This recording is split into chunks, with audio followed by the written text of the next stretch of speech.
Hello, and welcome to part 3 of our series, Who's in Charge? In the first 2 parts, we talked about how we must choose God out of our own free will, and then after choosing Him, how we partner with Him to get His will done here on earth. But there's one more aspect of this foundation that I want to lay before we move on, and that is the question of authority.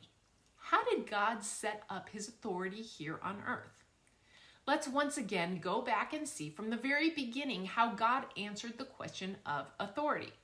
In Genesis 1:26, it says, "Then God said, 'Let us make man in our image according to our likeness. Let them have dominion over the fish of the sea, over the birds of the air, and over the cattle, over all the earth, and over every creeping thing that creeps on the earth.'"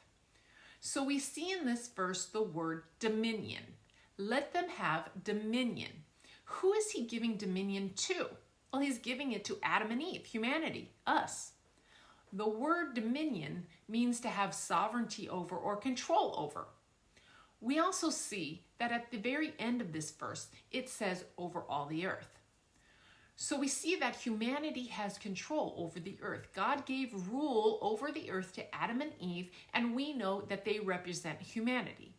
So therefore, from the very beginning of time, God gave authority to us, His people, you and me. In his book, Intercessory Prayer by Dutch Sheets, he says, God didn't give away ownership of the earth, but He did assign the responsibility of governing it to humanity. So now there should start a shift in our thinking that we are actually responsible for what happens on this earth and in our own lives.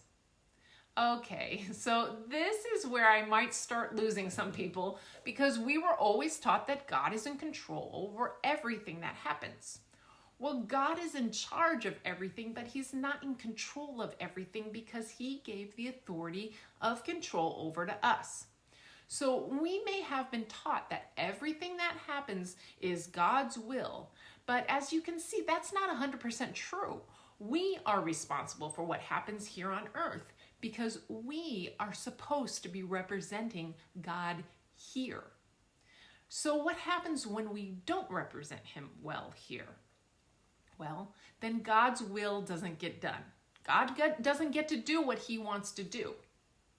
So we know that bad things happen in our lives. Those things aren't God's will. That was either them, the person doing it, or us not partnering with God. So His will doesn't get done in that situation because His will is always good. Look at Jeremiah 29:11.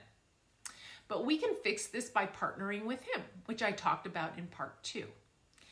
But one of the main ways we can do that, partner with Him, is through prayer. And that's what we're going to talk about next time. So thanks for joining me on part 3 of Who's in Charge?